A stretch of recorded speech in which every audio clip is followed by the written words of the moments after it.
அஜித் மேல இந்த வன்மம் அவரு அரசியலுக்கே வர போறது இல்லையா? அப்புறம் ஏன் அவரை வச்சு அரசியல் அவர் வர வேணாங்க. அவருடைய ரசிகர்கள் கோடிக்கணக்கான ரசிகர்கள் இருக்காங்கல்ல இங்க. ஏற்கனவே விஜய் அரசியலுக்கு போயிட்டாரு. ரஜினி போய் கலைஞர் வீட்டுல உட்காந்து இதுக்காக பஞ்சாயத்து பேசி அஜித்தை உள்ள கூப்பிட்டு மன்னிப்பு கேட்டுட்டு வெளியில வரும்போது கலைஞர் வீட்டுல சொன்னது என்ன தெரியுமா அவருக்கு?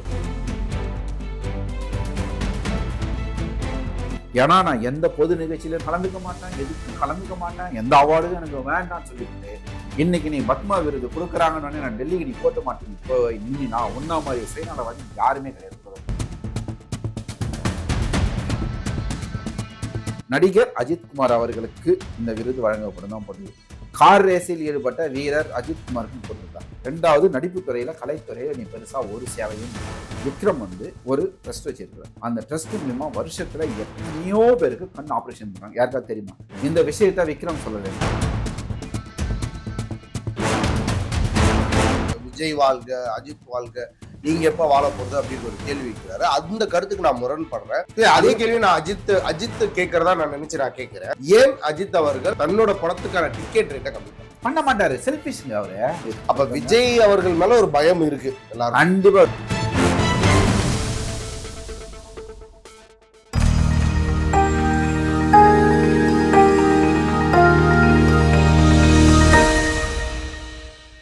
தமிழ் கேர்ள்ஸ் அண்ட் பாய்ஸ் எல்லாருக்கும் ஒரு கலர்ஃபுல்லான வணக்கம். இன்னைக்கு நம்ம சினிமா ஸ்டார் சேனலுக்காக வந்து பாத்தீங்கன்னா பிலிம் கிரிட்டிக் சரவணன் அவர்களை இன்னைக்கு நம்ம இன்வைட் பண்ணிருக்கோம். வணக்கம்ண்ணா. இன்னைக்கு வந்து பாத்தீங்கன்னா அஜித்தை பத்தி பல தகவல்கள் பேசப்படுது. அதுலயும் முக்கியமா அந்த இவருக்கு கிடைச்ச அந்த பத்மபூஷன் அவார்டை பத்தி வந்து பாத்தீங்கன்னா ஏன் அஜித் அவர்களுக்கு கொடுக்கணும் அப்படின்ற ஒரு கேள்வியும் எழுந்து இருக்கு. இது அவருக்கு கிடைக்கிறது பெருமையான ஒரு விஷயமாக நினைக்கிறீங்களா, இல்ல ஏன் இந்த மாதிரி கிரிட்டிசைஸ் பண்றாங்க, அதுக்கான காரணம் என்ன? அதுக்கு என்ன காரணம்னு சொல்லிட்டு பாத்தீங்கன்னா, முதல்ல பத்ம விருதுகள் யாருக்கு கொடுப்பாங்கன்னு சொல்லிட்டு பார்த்தீங்கன்னா, ஒரு துறையில ஒவ்வொரு துறையிலையும் சிறந்த சேவை செய்தவர்களுக்கு, அந்த துறையில தன்னை முழுமையா அர்ப்பணிச்சு அதுல முழுமையா ஈடுபட்டவங்களுக்கு வந்து செலக்ட் பண்ணி மத்திய அரசாங்கத்தால் கொடுக்கப்படக்கூடிய உயரிய விருது. இது வந்து பத்ம விருது. பத்ம விருதுகள்ன்றது அவ்வளவு ஒரு அவங்களுடைய, அதாவது பார்க்க போனா அந்த பத்ம விருதுகள் பெற்றவங்க எந்த கிரிமினல் கேஸும் இருக்கக்கூடாது, அந்த மாதிரி நிறைய விஷயங்கள் இருக்கு. அவங்க வந்து இப்படிதான் இருக்கு, அது நிறைய இருக்கு. இந்த மாதிரியான சூழல்ல பல சாதனையாளர்கள் இன்னமும் இந்தியாவில் இருக்காங்க. அப்படி இருக்கும்போது ஏன் அஜித்துக்கு கொடுத்திருக்கிறாங்க அப்படின்ற பின்புலத்தை அஜித்துக்கு ஏன் கொடுத்திருக்காங்க, இதுதான் கேள்வி. எதுக்கு கொடுத்தாங்க அஜித்? என்ன ஒருவேளை நம்ம நாட்டோட ரெப்ரசென்டா வந்து பாத்தீங்கன்னா அங்க போயிட்டு கார் ரேஸ்ல அப்படி பாத்தீங்கன்னா நாட்டோட ரெப்ரசென்டா போயிட்டு இவருக்கு முன்னாடியே போயிட்டு இந்தியாவுடைய மகளிர் கபடி டீம் எல்லாம் போய் கப்பல் அடிச்சுட்டு வந்தாங்க தெரியுமா? அவங்களுக்கு எல்லாம் கொடுக்கலாமே. அவங்களாம் வந்து இந்தியாவை ரெப்ரசென்ட் பண்ணலையா? இந்த மாதிரி பெண்கள் எவ்வளவோ பேர் போய் வெளில பெண்கள் மட்டுமே எடுத்துக்காதீங்க, நிறைய வீரர்கள் இருக்காங்கல்ல இவருக்கு முன்னாடி இருந்தவங்க இந்தியாவை ரெப்ரசென்ட் பண்ணவங்க. அவங்களுக்கு எல்லாம் ஏன் இல்லை? இவர் என்ன பண்ணிட்டாரு? என்ன இது வரைக்கும் சொல்லியிருக்காங்களே, இவர் வந்து இந்த துறைக்கு நடிகர் அஜித்குமாருக்குன்னு சொல்லிட்டு தான் போட்டிருக்கு. ஒரு மத்திய அரசாங்கம் ஒரு விருது அனௌன்ஸ் பண்ணது, நடிகர் அஜித்குமார் அவர்களுக்கு இந்த விருது வழங்கப்படும் தான் போட்டது. கார் ரேஸில் ஈடுபட்ட வீரர் அஜித்குமாருக்கு போட்டிருக்கா. அவர் ரேசர் அஜித்குமார்னு போடல. விளையாட்டு வீரர் அஜித்குமாருக்கு போடல. இந்த ரெண்டும் இல்லாம என்ன நடிகர் கேட்டகரியில இவர் வந்து பத்ம விருது வாங்குறது தகுதியான ஒரு ஆளா? அவ்வளவு பெரிய சாதனை பண்ணிட்டாரா தன்னுடைய நடிப்புல? சினிமாவுக்காக அவர் என்ன செஞ்சார்? எதுவுமே செய்யல. என்ன பண்ணிருக்காரு? இது வரைக்கும் ஒரு படம் நடிப்பாரு, அந்த படத்தை பத்தி அவர் வெளியில பேசவே மாட்டார். எது ஆடியோ லான்ச் எதுக்கும் வர்றது இல்ல. அதை பத்தி சரி, நீ ஆடியோ லான்ச்சுக்கு வரல, அது வேற. ப்ரொமோஷனும் பண்ண மாட்டாரு, இன்டர்வியூ கொடுக்க மாட்டாரு, எதுக்குமே பேச மாட்டாரு. அந்த ப்ரொடியூசராவே மதிக்க மாட்டாரு. ஒரு நிமிஷம், தன்னுடைய ரசிகர்களே முதல்ல ரசிகர்களா மதிக்க மாட்டாரு. அவர் சும்மா வெளியில வந்து சொல்றாரு, இதை பண்றாரு அதை பண்றாரு, யாரு போய் நேரா பார்த்தா அதனால பலன் பெற்ற நிறைய பேர் பகிர்ந்துக்கிறாங்க, சொல்லியிருக்காங்க. நான் பண்ணிருக்கேன், அதுக்கான ஆதாரங்கள் எதுவுமே கிடையாது. இதை பண்ணாரு அதை பண்ணாரு, 1000 பேர் அவங்கதான் சொல்றாங்களே இப்ப இது எனக்கு செஞ்சாரு அப்படின்றது. எல்லாருமே சொல்லுவாங்க. இப்படி பார்த்தாக்கா இவர் சொல்றாரு 1000 பேருக்கு கண் ஆபரேஷன் பண்ணிருக்காங்கன்னு சொல்லி, ஏதாவது ஒரு ஹாஸ்பிட்டல் எங்க ஹாஸ்பிட்டல்ல சேர்ந்து பண்ணிருக்காருன்னு சொல்லியிருக்காங்க. விக்ரம் வந்து ஒரு ட்ரஸ்ட் வச்சிருக்கா தெரியல. இந்த கருத்துக்கு நான் முரண்படுறேன். அஜித்தோட அந்த எதுக்குமே வந்து எல்லாருமே நம்ம சொல்றோம், அஜித் அவர்கள் வந்து பாத்தீங்கன்னா தான் ஹெல்ப் பண்ற எந்த விஷயத்தையும் பப்ளிசிட்டி பண்ணிக்கிறது இல்ல. அதேதான் நான் சொல்றேன். விக்ரம் வந்து ஒரு ட்ரஸ்ட் வச்சிருக்கிறார். அந்த ட்ரஸ்ட் மூலமா வருஷத்துல எத்தனையோ பேருக்கு கண் ஆபரேஷன் பண்றாங்க. யாருக்காவது தெரியுமா? இந்த விஷயத்த விக்ரம் சொல்லல எங்களுக்கு. அகர்வால் ஹாஸ்பிட்டலுடைய ஓனர் இருக்கார்ல, டாக்டர் அகர்வால் இருக்கார்ல, அவர் வந்து ஒரு பிரஸ் மீட் வச்சு அப்ப சொல்றாரு, ஒரு கிரிட்டிக்கலான ஒரு ஆபரேஷன் பண்ணி அதை வந்து சக்சஸ் பண்ணி பண்ணும்போது விக்ரம் வந்து அந்த நிகழ்ச்சிக்கு வராரு. விக்ரம் வந்து நான் வரவே மாட்டேன்னு சொல்லிட்டு சொன்னாராம். நான் பண்றது வெளியிலே தெரியவே கூடாது அப்படின்னு சொல்லிட்டு அவ்வளோ இது பண்ணிட்டோம். அவ்வளோ இவங்க போய் ரெக்வஸ்ட் பண்ணி, இல்ல சார் இதை வந்து நீங்க பண்ணிருக்கீங்க, நீங்க வந்தே ஆகணும், இதை நீங்க தான் பண்ணீங்க, இந்த கிரெடிட் உங்களுக்கு தான் சொல்லிட்டு விக்ரம கூட்டு வந்து அந்த அமைப்பு அந்த விஷயத்த வெளியில சொல்றாங்க. இன்னைக்கு வரைக்கும் அந்த அதோட முடிஞ்சிச்சு அந்த விஷயம். அதை பத்தி யாருக்குமே தெரியாது. இதுதான் வந்து ஒரு ஹாஸ்பிட்டல்ல இருந்து யாரும் வந்து நமக்கு வந்து சொல்லல. சரி நடிகரா சரிங்க ஹெல்ப் பண்றாரு. அப்படி ஒண்ணு பெருசாலாம் வந்து அஜித் வந்து எந்த ஒரு பெரிய ஹெல்ப் பண்ணல. நீ வந்து நான் அங்க பண்ணேன் இங்க பண்ணேன்னு சொல்லல. அதுக்காக அது அந்த விஷயம் வந்து வெளியில வந்துச்சுன்னா இன்னைக்கு விஜய் வந்து அரசியலுக்காக பண்றாரோ எதுக்காக பண்றாரோ அந்த விஷயம் வெளியில தெரியுது. சரியா? இன்னைக்கு வந்து நான் சொல்றேன், எனக்கு வந்து அஜித் வந்து நான் ரொம்ப கஷ்டத்துல எனக்கு வந்து 5 கோடி ரூபாய் கொடுத்தாருப்பா அப்படின்னு நான் எனக்கே சொல்றேன். நான் வாங்கினேங்க. சரி ஏதாவது ஒரு போட்டோ காட்டு, இல்ல அஜித் எடுக்கக்கூடாதுன்னு சொல்றாரு. இதை நம்பி ஒரு மத்திய அரசாங்கம் அவருக்கு அவார்டு கொடுக்குமா? வேற எதற்காக இந்த அவார்டு? அவர் எதுக்காக? நடிகருக்கும் பண்ணல. கார் ரேஸ்ல வந்து இப்பதான் அவர் வந்து அதாவது இது முன்னாடி எல்லாம் கலந்துருக்கிறாரு போயிட்டு. ஆனால் இன்னைக்குதான் வந்து இந்த டைம் வந்து ஒரு உலக அளவில் நடக்கிற ஒரு பெரிய ஃபார்முலா ரேஸ்ல கலந்துக்கிறாரு. அதுலயும் அவர் ஒண்ணும் பெருசா பண்ணல. 3வது இடம் வந்தாரு. அவருக்கு ஒரு ஆக்சிடென்ட் ஆயிடுச்சு. ஒரு ட்ரைனிங் அப்போ ஆக்சிடென்ட் ஆயிடுச்சு. முதல்ல ஒரு ரவுண்ட் ஓட்டி பார்த்துருக்காரு. அவரால் முடியல. உடனே ஒரு பெருந்தன்மையா வந்துட்டு நான் வந்து விலகிக்கிறேன், எங்க டீம் ஓட்டுவோம் வண்டியை, ஏன்னா என்னால முடியல, என்னுடைய டயர்ட்னஸ் வந்து டீமோட தோல்வியை பாதிக்கப்படக்கூடாது, அதனால ஒதுங்கினா அப்படின்னு ஒரு பெருந்தன்மையான ஒரு ஸ்டேட்மெண்ட் விட்டாரு. டீம் போச்சு, 3வது இடம் வந்தது. ரைட், நான் வந்து அதெல்லாம் எதுவுமே சொல்லலைங்க. அவர் போய் கலந்துக்கிட்டாரு, 3வது இடம் வந்தது, அதெல்லாம் எதுவுமே சொல்லல. ஆனால் இதுக்கு முன்னாடி இன்னும் சாதிச்சவங்க நிறைய பேர் இருக்காங்க விளையாட்டு துறையில். அப்படியும் பார்த்தாலும் அந்த சாதனையாளர்களுக்கு கொடுக்காத இவருக்கு கொடுக்க வேண்டிய அவசியம் என்ன? இது முதல் கேள்வி. 2வது, நடிப்பு துறையில கலைத்துறையில நீ பெருசா ஒரு சேவையும் பண்ணல யாருக்குமே. இன்னைக்கு வரைக்கும் எந்த ரசிகனையும் மீட் பண்றது கிடையாது. சரி ரசிகனை மீட் பண்றது கொடுங்க, அது டார்ச்சர் ரேட்டு நிமிஷம்னு நினைக்கிறேன். எந்த ஒரு தயாரிப்பாளரையும் கூப்பிட்டு வச்சு ஒரு மரியாதை கொடுக்கறது கிடையாது. தன்னுடைய படத்துக்கு வந்து ப்ரொமோஷனுக்கு வர்றது கிடையாது. தன்னுடைய படத்தை பத்தி வெளியில பேசுறது கிடையாது. இதெல்லாம் எதுவுமே பண்றது கிடையாது. ஒரு நடிகர் சங்கத்துக்கு கூப்பிட்டா வர்றது கிடையாது. இதெல்லாம் எதுவுமே பண்ணாத, நான் காசு வாங்குறேன், நான் நடிக்கிறேன், அவ்வளவுதான். அஜித் மேல இந்த வன்மம் எதற்கு? இல்ல நீங்களும் இல்ல, பல பேர் வந்து பாத்தீங்கன்னா அஜித் இந்த ஒரு விஷயம் நாட்டுக்காக தன்னோட நாட்டோட கொடியை ஏந்தி ஒரு இடத்துல நிக்கிறாருங்கும் போதே அது நாட்டுக்கான ஒரு வந்து இது வன்மம் கிடையாது. நாங்க வந்து நீங்க அஜித்துக்கு கொடுங்க, நாட்டுக்காக போய் எல்லாருமே அஜித்தை கார்னர் பண்ற மாதிரி. நான் சொல்றது கேளுங்க, நாட்டுக்காக அவர் போய் பண்ணல. சரியா? கார் ரேஸ் நாட்டுக்காக பண்ணல, அவர் போய் பண்ணாரு. தன்னுடைய நாட்டுக்கு பேர் வாங்கி கொடுக்கணும்னு பண்ணாரு. அவர் ஜெயிச்சா அவருக்கு தான் பேர், நான் அதுவும் சொல்ல. ஆனால் இவருக்கு முன்னாடி இருக்கிற பல பேரை விட்டுட்டு ஏன் பின்னாடி இருந்து அஜித் செலக்ட் பண்றீங்க? நான் கேட்கறது அதுதான். என்ன பப்ளிசிட்டி காரணமா? தமிழ்நாட்டுல அஜித் என்று ஒரு மிகப்பெரிய நடிகர், அவருக்கு பின்னாடி பல ஓட்டுகள் இருக்கு, அவருக்கு பின்னாடி வந்து பல இதுல எதுக்கு அரசியல் சாயம் பூசுறீங்க? சாயம் பூசல, முழுக்க முழுக்க இது அரசியல் நோக்கம் தான் இது. ஏன்னா அவரு அரசியலுக்கே வர போறது இல்லையா, அப்புறம் ஏன் அவரை வச்சு அவர் வர வேணாங்க? அவருடைய ரசிகர்கள் கோடிக்கணக்கான ரசிகர்கள் இருக்காங்கல்ல. இங்க ஏற்கனவே விஜய் அரசியலுக்கு போயிட்டாரு. இங்க இருக்கிற மத்திய அரசுக்கு ஒரு சப்போர்ட் தேவை. தமிழ்நாட்டுல எப்படியாவது ஏதாவது ஒரு விதத்துல உள்ள வரணும்ன்ற ஒரு வெறி இருக்கு. ஏற்கனவே எங்க அஜித்துக்கு வந்து ஆளுங்கட்சி மூலமா நிறைய பிரச்சனைகள் இருக்கு. கலைஞருடைய திரைப்பட குரல் மிரட்டி கூப்பிட்டாங்கன்னு சொல்லிட்டு ஓப்பனாவே கலைஞர் இதுலயே மேடையில பேசினாரு. அதுக்காக அவர் பட்ட கஷ்டங்கள் உங்களுக்கு தெரியாது. ரஜினி போய் கலைஞர் வீட்டுல உட்காந்து இதுக்காக பஞ்சாயத்து பேசி அஜித்தை உள்ள கூப்பிட்டு மன்னிப்பு கேட்டுட்டு வெளியில வரும்போது கலைஞர் வீட்டுல சொன்னது என்ன தெரியுமா அவருக்கு? அடுத்த படம் வந்து நீ என்னுடைய பேரனுக்கு பண்ற, அதுதான் உனக்கு வந்து பனிஷ்மெண்ட். அந்த படம் வந்து அழகிரியுடைய மகனுடைய தயாரிப்பு வந்து முதல் படம், Cloud9ல வந்து முதல் படம் மங்காத்தா. சோ இதெல்லாம் அந்த பக்கம் இருக்கும்போது மத்திய அரசுல வந்து பிளான் பண்றாங்க அஜித்துக்கு இந்த விருதை கொடுத்தா அஜித்தோட ரசிகர்கள் ஒட்டுமொத்தமா தட்டி தூக்கலாம். நம்ம அதுக்காக அஜித்துக்கு கொடுக்கப்பட்ட விருது தான் வந்து இந்த அஜித்தோட ஃபேன்ஸ் வந்து இப்ப விஜய் சைடு திரும்புறாங்க. அது எலெக்ஷன் டைம்ல பாதிப்பு நமக்கு வரக்கூடாதுன்றதுக்காக இப்ப அஜித்தை டைவர்ட் பண்றாங்கன்றீங்களா? ஒண்ணு, இது அஜித் அக்செப்ட் பண்ணிப்பாரா? எது கண்டிப்பா பண்ணிப்பாரு. ஆனா இன்னொரு விஷயம் என்னன்னா, இதுல வந்து அஜித் வந்து இந்த விருது மட்டும் போய் வாங்கி அவர் வந்து நான் வரமாட்டேன்னு சொன்னார்னா அஜித்ன்னு சொல்லிட்டு கண்டிப்பா ஏத்துப்பாரு.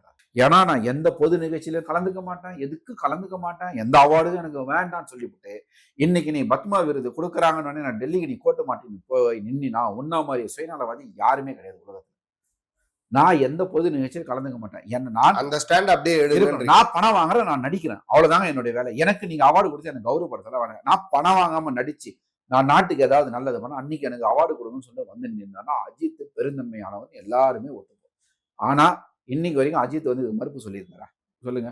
நான் பொது இடத்துக்கு வரமாட்டேன், நான் வெளியில வரமாட்டேன், நான் அவார்டு வந்து வாங்க மாட்டேன் நான் அப்படி வாங்கினேன், என் பிஏவை தான் அனுப்புவேன், என் மேனேஜர் தான் அனுப்புவேன். இல்ல கார் ரேசிங்ன்றது அவரோட செல்ஃப் இன்ட்ரெஸ்ட் அதிகமா அதுதான். சொல்லியிருக்காரு. நான் அதை பத்தி சொல்லவே இல்லை. இல்ல அதற்காக இந்த அது ஒரு வந்து அவார்டான்றது கேள்விக்குறியும் இருக்கு. கண்டிப்பா கேள்வி. அதுக்காகலாம் இந்த அவார்டு கிடையவே கிடையாது. இது நடிப்புக்கும் கிடையாது, எதுக்குமே கிடையாது. இது வந்து முழுக்க முழுக்க அஜித் அரசியல் தான். அரசியல். ஏன் விஜய் கொடுக்க வேண்டியது தானே? விஜய் சாதிச்சு தானே இருக்காரு நடிப்புல. விஜயாவது வந்து ஏகப்பட்ட அதாவது அவருடைய ரசிகர் மன்றம் மூலியமா எவ்வளவு நல்லது பண்ணியிருக்காரு. இல்லன்னு சொல்ல முடியுமா உங்களால? இல்ல ரசிகர் மன்றம் மூலியமா தான் பண்ணிருக்காரு. அவர் யாரையும் ஆமா. பண்ணல. ரசிகர் மன்றத்துக்கு யார் காசு கொடுக்குறா? இவர் வாங்குற சம்பளத்துல இருந்து தானே போகுது. இவர் தானே அரிசி வாங்கி கொடுக்குறாரு. இவர் தானே பாரு ரசிகர் மன்றம் அவன் காசு போட்டா பண்றான். இல்ல கிட்டத்தட்ட அப்படிதான் பண்றாங்க. இல்ல விஜய் வந்து பண்றாரு. புரியுதா இல்லையா அந்த ஒரு விஷயம் உங்களுக்கு புரியுதா? இல்ல விஜய் வந்து ரசிகர் மன்றத்துல நானும் வந்து பார்த்திருக்கேன். ரசிகர் மன்றத்துல எவ்வளவு செலவு பண்றதுலாம் காசு கிடையாது. எஸ்.ஏ. சந்திரசேகர் விஜய் கூட இருந்த வரைக்கும் விஜயோட ரசிகர் மன்றத்துல நிறைய நல்ல விஷயம் போயிட்டு தான் இருந்தது. இல்லாமலாம் கிடையாது. இப்ப புஷி ஆனது பண்றது இல்லன்றீங்க. அவ்வளவுதான். அது வந்து வேற. அது வந்து அரசியல் மன்றம் பண்ணணும். விஜய் பண்ணியிருக்காரு. விஜய் வந்து கண்டிப்பா நிறைய பண்ணியிருக்காரு. இல்ல அஜித்தும் வந்து அந்த இன்டர்வியூ நானும் பார்த்தேன். அதுல ஒரு விஷயம் பதிவு பண்றாரு. ஓகே நீங்க சொல்ற மாதிரி ரேசிங்ல அவர் அதிகமா பார்ட்டிசிபேட் பண்ணல. What ever. அவருடைய ஆசையே வந்து ஓகே ஸ்போர்ட்ஸ்குள்ள ட்ரை போனா பண்ணோம். பட் அது ஒரு வார்த்தையை சொல்லிருக்காரு. எனக்கு வந்து சின்ன வயசுல யாருமே ஸ்பான்சர் பண்ணல. இன்னைக்கு நான் ஸ்பான்சர் பண்ணி ஒரு டீம் உருவாக்கிறேன். நான் வந்து அதெல்லாம் வந்து இல்ல அதுக்கப்புறமும் ஒரு விஷயம் பதிவு பண்றாரு. என்னன்னா நடிகர்களை பத்தி பேசும்போது விஜய் வாழ்க, அஜித் வாழ்க, நீங்க எப்ப வாழ போறது அப்படின்னு ஒரு கேள்வி வைக்கிறாரு. அந்த கருத்துக்கு நான் முரண்படுறேன். என்னன்னா ஒரு நடிகன் தன் ரசிகர் மூலியமா வளர்ந்திருக்கான் அப்படின்னா அந்த ரசிகனுக்காக திருப்பி என்ன பண்ண போற? ஓகே இதை இந்த இடத்துல இருந்துதான் இதை பண்ண முடியும்னா அந்த இடத்துக்காக முயற்சி செய்யறது தப்பு இல்லை நான் நினைக்கிறேன். அதை விஜய் அவர்கள் அந்த ஸ்டாண்ட் எடுத்திருக்காரு. என் நாட்டு மக்களால நான் வளர்ந்திருக்கேன், என்னால முடிஞ்சது ஓரளவு பண்ண முடியும். பட் இவங்க எல்லாருக்கும் செய்யற அளவுக்கு என்னால முடியாது. அதுக்கு இந்த ஒரு நாடு என் கையில் இருந்தால் இந்த நாட்டு மக்களை என்னால வழி நடத்தி கொண்டு போக முடியும்ன்ற ஸ்டாண்ட் எடுத்திருக்காரு. இதையே அஜித் அவர்கள் அந்த மாதிரி ஒரு வார்த்தையை பதிவு பண்றாரு. எப்படி பண்ணாரு அது சொல்றாங்க. விஜய் வாழ்க, அஜித் வாழ்க, நீங்க எப்ப வாழ போறீங்க அப்படின்ற அந்த கேள்வி. விஜய் வாழ்க, அஜித் வாழ்க எல்லாருமே சொல்றதாங்க. அதுக்காக அவன் வாழாதே இருக்க போறானா? ரசிக வாழாம இருக்கான ரசிக அவனுடைய அத்தியாவசிய தேவை அவன் பூர்த்தி பண்ணிக்கிறான். அதே கேள்வி நான் அஜித் கேட்கறதா நான் நினைச்சு நான் கேட்கிறேன். ஏன் அஜித் அவர்கள் தன்னோட படத்துக்கான டிக்கெட் ரேட்டை கம்மி பண்ண வேண்டியதுதானே? ஏன் பண்ணல? இதுதான் நான் சொல்ல வேண்டியது. பண்ண மாட்டாரு. செல்ஃபிஷ்ங்க அவரு.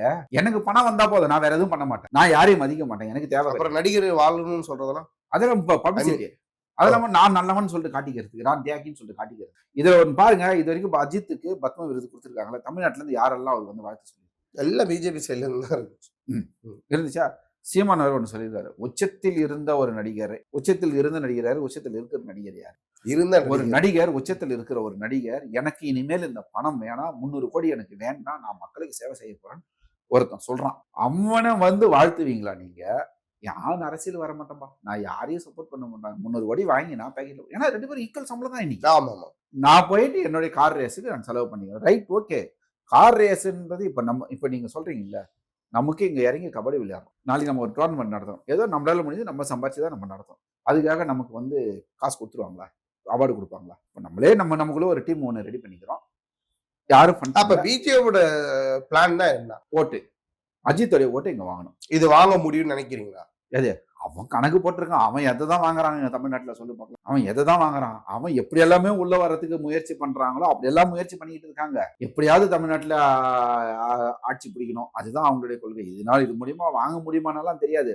அஜித் வாயை திறந்து சொல்லணும், நான் ஒன்று விஜய்க்கு சப்போர்ட் பண்றேன், இல்ல பிஜேபிக்கு சப்போர்ட் பண்றேன், இல்ல டிஎம்கே. இதுல இன்னொரு விஷயம் பாருங்க, அஜித் வந்து முன்னாடி ஒரு படத்துக்கு வந்து கூப்பிட்டுருக்காங்க சன் பிக்சர்ஸ்ல. அப்போ அஜித் சொன்ன முதல் கண்டிஷன் என்ன தெரியுமா? நான் இன்டர்வியூ வர மாட்டேன், நீங்க படம் எடுத்தா என்ன டிவியில் வந்து இன்டர்வியூ கொடுக்க சொல்லுவீங்க, 1/2 மணி நேரம் 1 மணி நேரம், நான் மூஞ்சி காட்ட மாட்டேன். அதனால உங்களுக்கும் எனக்கும் டேர்ம்ஸ் கண்டிஷன் சரி வராது, நான் பண்ண மாட்டேன் அப்படின்னு அஜித்தே ஏதாவது ஒரு ப்ரொடியூசரை பிடிப்பாரு, பண்ணுவாரு, ப்ரொடியூசர்கிட்ட காசை வாங்கி போட்டுவாரு, நடிப்பாரு, கிளம்பி போயிடுவார். அவர் பாட்டு கேட்கணும், வேர்ல்டு டூர் அது இது நல்லா ஜாலியாக போயிடுவார், வண்டி எத்தனை வேணா கிளம்பிடுவார். இப்போ அதே அஜித் ரெட் ஜெயண்ட்டுக்கு படம் பண்றாரு, அடுத்த படம். ஏன் பண்றாரு? இந்த பக்கம் அஜித்தை உள்ளே எடுக்கணும், விஜய்க்கு எதிராக. புரியவே ரெட் ஜெயின் தானே ரிலீஸ் பண்றது வேற. டோட்டல் படமாவே வாரிசும் அவங்க தானே பண்ணாங்க. வாரிசு கொடுக்கவே மாட்டேன்னு அடம் முடிச்சாங்க தெரியுமா? இல்ல வாரிசு வந்து ரெட் ஜெயின் பண்ணலையே. சென்னை ஏரியா யார் பண்ணது? சென்னை ஏரியாவும் ரெட் ஜெயின் பண்ணல, ரெட் ஜெயின் தான் பண்ணது. ஏரியாவை பிரிச்சு பண்ணாங்க. மெயின் டிஸ்ட்ரிபியூட்டர் வேற ஒருத்தர் ஏரியா வாய்ஸ் வாங்கி, அதாவது எப்படின்னா மொத்தமா வாங்கிக்குவான், ஆனா அவனுக்கு ஏரியாவை நாங்க இவங்க வாங்கி பண்ணிக்குவாங்க. 2 ஏரியா அவங்க பண்ணிக்குவாங்க. ரெட் ஜெயிண்ட் வாங்கி பண்ணாங்க. பண்ணாமலாம் கிடையாது. இதற்கு முன்னாடி இந்த அவார்டை யாரெல்லாம் வாங்கியிருக்காங்க? இவருக்கு இந்த அவார்டு தகுதியானதா? இவருக்கு வந்து கண்டிப்பா தான் சொல்றேன். நீங்க இதுக்கு முன்னாடி தமிழ் சினிமாவில் வாங்கியிருக்கோன்னு பாருங்க. கமல் வாங்கியிருக்காரு, ரஜினிகாந்த் வாங்கியிருக்காரு, சோபனா வாங்கியிருக்காங்க. பரதநாட்டியம்ல வந்து அவங்க வந்து சாதிச்சதுக்காக வந்து நடிகை சோபனா வாங்கியிருக்காங்க. இந்த மாதிரி இன்னும் நிறைய பேர் சாதிச்சிருக்காங்க. இசையில சாதிச்சிருக்காங்க, எழுத்துல சாதிச்சிருக்காங்க. இவங்களெல்லாம் வாங்கி இருக்கும்போது அப்படியே வந்து அஜித்தோட சாதனையை பாருங்க. ஃபுல்லா ஃபிளாப் படம்ன்றீங்களா? ஆமா, என்ன சாதிச்சிட்டாரு அவருன்னு சொல்லிட்டு சொல்லுங்க. மனுஷனா ரசிகர்கள் சாதிச்சிருக்காங்க. என்னத்தவங்க சாதிச்சிட மனுஷனா ரசிகர்கள் அதுக்காக எல்லாருமே கொடுத்துட முடியுமா? மனுஷங்களை யாருக்கு தான் பிடிக்காது? பிடிச்சவங்க எல்லாருமே அப்படி பார்த்தா அடுத்த வருஷம் சிவகார்த்திகேயனுக்கு கொடுக்கணும். அதுக்கப்புறம் இப்படி லிஸ்ட் விஜய் சேதுபதி கொடுக்க முடியாது. எல்லாருக்குமே கொடுத்துட்டே போகணும் சாதிச்சவங்களுக்கு எல்லாருமே. அதாவது எதுக்கு கொடுக்கணுன்ற ஒரு அவார்டுக்குன்னு ஒரு மரியாதை இருக்குல்ல. அந்த அவார்டு ஒருத்தருக்கு கொடுக்குறோம்னு சொன்னா அந்த அவார்டுக்கு உண்டான மரியாதை ஒண்ணு இருக்கு. அந்த மரியாதையை இது பண்ணிக்கணும். பாரத ரத்னா வந்து எம்ஜிஆருக்கு கொடுத்தாங்கன்னா எம்ஜிஆர் வந்து என்ன பண்ணாரு? எப்படி அரசியல் அவர் வந்து அவர் பண்ணாத விஷயங்கள் கிடையாது. அவர் பர்சனல் லைஃப் விட்டுட்டு நீங்க பொது வாழ்க்கையில பாருங்க. எம்ஜிஆர் மாதிரி யாராலும் வாழ முடியுமா? அவர் வந்து பாரத ரத்னா கொடுத்தாங்க. அந்த மாதிரி ஒரு விருதுக்கு வந்து ஒரு வேல்யூ இருக்கணும். அதை கொடுக்குறவங்களுக்கு வந்து அதை வாங்குறதுக்கான தகுதி. அஜித் வந்து இது வந்து இந்த விருதுக்கு நான் தகுதி இல்லைன்னு சொல்லியிருந்தானா அவர் உயர்ந்து நின்றுப்பாரு. ஆனா அவர் வந்து அதை பண்ண மாட்டாங்க. இந்த மாதிரி இந்த விருது வாங்குறவங்களுக்கு இந்த உண்மையா சொல்ல போனா மத்திய அரசாங்கம் எதை கண்டு அஜித்துக்கு கொடுத்துச்சுன்னு உண்மையிலே தெரியவே இல்லை. அந்த கமிட்டியில இருக்கவங்கள கண்ணு தெரியலையா, இல்ல உண்மையிலே இந்த விருது வந்து சும்மா போற போக்கில் யாருன்னா எடுத்து கொடுத்துடலாமான்ற இல்ல, மத்திய அரசாங்கம் அவங்க முடிவு வந்து பாத்தீங்கன்னா மேல உள்ளவங்களுக்கு தானே ஸ்டாண்ட். இல்ல அவங்க தானே கமிட்டி தானே முடிவு பண்ணுது இதை. அந்த கமிட்டி ஆள்றதுன்னு ஒரு இருக்குல்ல. அதுதான் சொல்றேன். அந்த கமிட்டிக்கு வந்து என்ன நெருக்கடி ஒரு அஜித்துக்கு கொடுத்தாகணும்ன்ற என்ன நெருக்கடி தமிழ்நாட்டுல வேற யாருமே செலக்ட் பண்ணியா? பிசினஸ்ல பாத்தீங்கன்னா அலி குப்புசாமிக்கு. அப்ப விஜய் அவர்கள் மேல ஒரு பயம் இருக்கு எல்லாரும். கண்டிப்பா விஜயோடைய அரசியலை கண்டு எல்லாருமே பயந்துட்டு இருக்காங்க. நாளைக்கே இங்க தமிழ்நாட்டுல என்னென்ன அவார்டு வாங்க போறாருன்னு தெரியல விஜய். இந்த மாதிரி சாரி அஜித் அந்த மாதிரி இந்த மாதிரி நிறைய அவார்டுகள் கொடுத்து நிறைய விஷயங்கள். அடுத்த படம் எனக்கு தெரிஞ்சு அதுக்காக தான் ரெட் ஜெயண்ட்டுக்கு பண்றாருன்னு நினைக்கிறேன். விஜய் எதிர்த்து அரசியல் பேச போறாரா என்னன்னு தெரியல.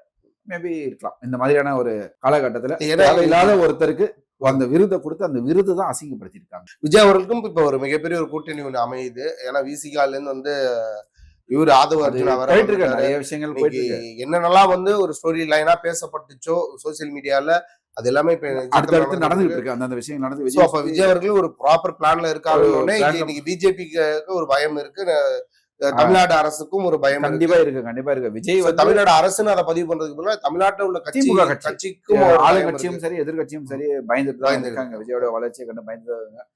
விஜய் வந்து ஒர்க் ஃப்ரம் ஹோம்ல இருந்து வெளியில வரல. அவரு என்னைக்கு ஃபீல்டு ஒர்க் பண்ணணும், ஃபீல்டு ஒர்க் இறங்கிட்டாருன்னா இவங்க வந்து இதுவாயிடும். இல்ல இன்கேஸ் ஃபியூச்சர் விஜய் அவர்களுக்கு அஜித்தோட சப்போர்ட் கிடைக்கிறது வாய்ப்புகள் இருக்கா? ஏன்னா எம்ஜிஆருக்கு வந்து பாத்தீங்கன்னா சிவாஜி கணேசன் சப்போர்ட் கொடுத்தாரு. அது வந்து அவரும் எதிர்த்து நின்னாரு, கமல் நின்னாரு, சப்போர்ட் பண்ணாரு, ரஜினி நின்னாரு, சிவாஜி தனியா கிடையாது. இதெல்லாம் வந்து நடந்துட்டு தான் இருக்கு. ஆனா அஜித் வந்து கொடுப்பாரான்றது டவுட் தான். ஏன்னா அஜித் வந்து ஏற்கனவே ஏடிஎம்கே ஜெயலலிதாவை வந்து அது தெரியும் ஓப்பனாவே ஜெயலலிதா ஜெயலலிதா அம்மாவை நேசிச்சாரு அஜித் அவர்கள். பட் ஆனா அவர் அந்த கட்சியை நேசிக்கல, ஜெயலலிதா அவர்களே பிடிக்கும். ஆனா அஜித் வந்து கழுவுற மீன நழுவுற மீன். அதனால ஒரு சேஃப் ஜோன்லயே இருப்பாரு. சேஃப் ஜோன்லயே இருப்பாரு. கடைசி நேரத்தில் என்ன பண்ணாரு, விஜய் வெற்றி பெற வாழ்த்துக்கள்னு சொல்லிட்டு விட்டுருவாரு.